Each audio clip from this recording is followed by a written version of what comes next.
Hi folks, welcome back to the Carvers Wood Shop. I'm going to show you some basic cutting on a block of wood. And we're not really going to make anything, but this will be our practice stick.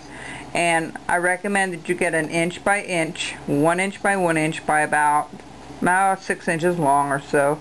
And the thing that this is going to teach you your basic cuts. The one where you pull it to your thumb and the other one where you push it with your other thumb. Those two techniques, which is this one and this one, is what I'm going to show you here in a second. Those are the two basic cuts that are most prevalent with carving with a knife. But in order to take my course, or if you've never started before, it's highly recommended that you wear a Carvers glove. Now I don't wear one because I can teach better without one, plus I've never worn one. So that is just letting you know, you will not see me wear that or the thumb guard, but it's highly recommended if you're a new carver to wear the glove. They run about, maybe 10 bucks. Alright, so if you're joining my class, and this is why I'm basically doing it, there's a couple of people that called me that they're going to take my class up in Morgantown. They'd never carved before.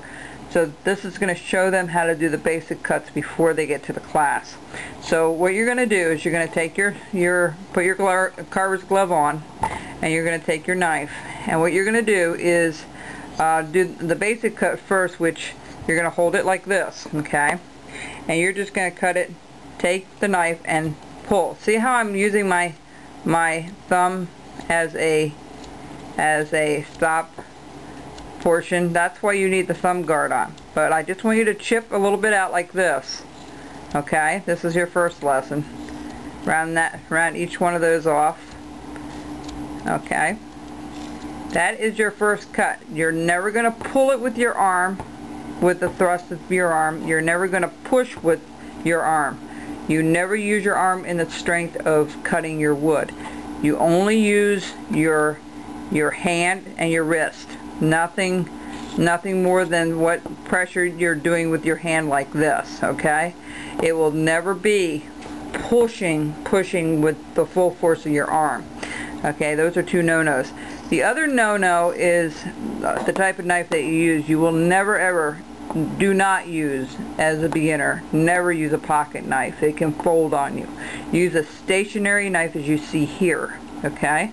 This is what you want to start with, is something that is just about 1 inch to 1.25 inches long. This is a little thicker than I would like to see you start with, something a little thinner, that you can use it as a detail knife and as a roughing knife. You don't need a bunch of knives. You can really do everything with one knife if it's the right size.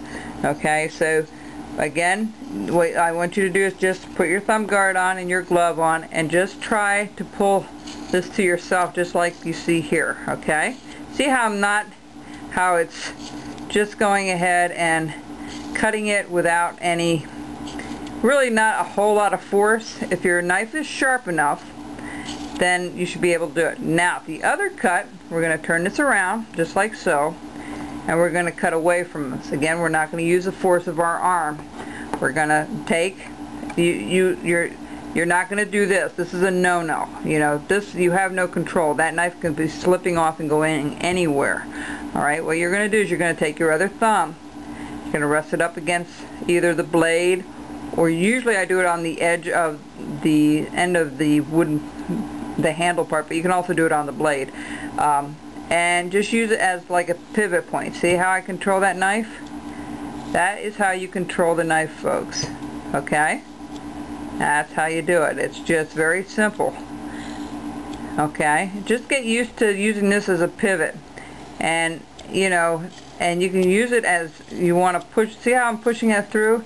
Now if I did it like this, there would be absolutely no control with it doing it like this or like this.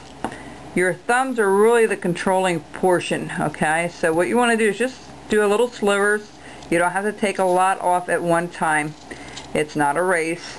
You know, it's not, there's no rush. You're not competing against anyone. You know, see, we've got a little bit of chips here, and we're just rounding this off. Alright?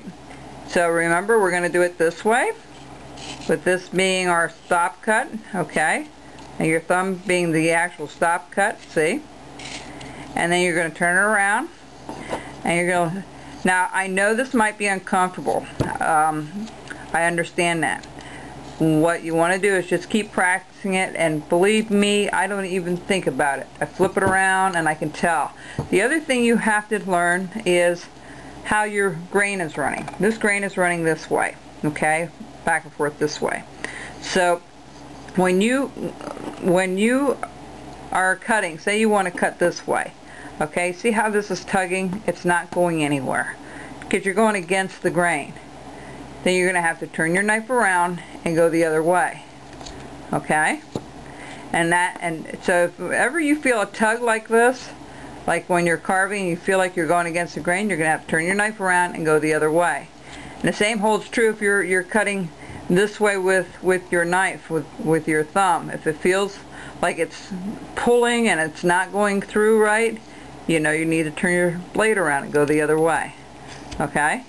So those are the two cuts. So this one's really, I do a lot with this, and this becomes second nature. It's just like driving a car or anything else. The other cuts I want to show you is a stop cut. A stop cut consists of just pushing your knife in, okay, just like so, and then taking a piece out. That's a stop cut. Wherever you want that cut to stop is considered a stop cut. So you, okay? If it doesn't come out the first time, you can make it a little deeper. The same thing, you know, we can make a stop cut up here. If we did one across like this and we decide this is a stop cut, I can take my knife and my thumb and just take it out like that, see? Or you can go the other way. So we make that a little deeper. I'll show you. So those are the things I want you to practice. I want you practicing this way, and a couple of the stop cuts. Okay, so that's your very beginning lesson on how to handle a knife. Okay, folks? So if you practice that, you'll get really good at that you can do any project, and really you can control your knife so much more. When you really have to get into small areas, you know, you're not going to be flying that knife all over the place. And remember, folks, put on your glove and your thumb guard if you're doing this. Alright? We'll catch you next time. I hope this has been a good lesson for you to learn, especially if you've never carved before. This is what you want to do. Do a few of these, you know, round this whole thing off until you know, work your way up the stick. You know, if you feel a little bit of a tug, then you go the other way. Alright? And always draw it to you, never use your arm force. Okay? Just your hand and your wrist. Okay? And your thumb as your pushing points. Okay? Thank you very much for joining. Bye-bye.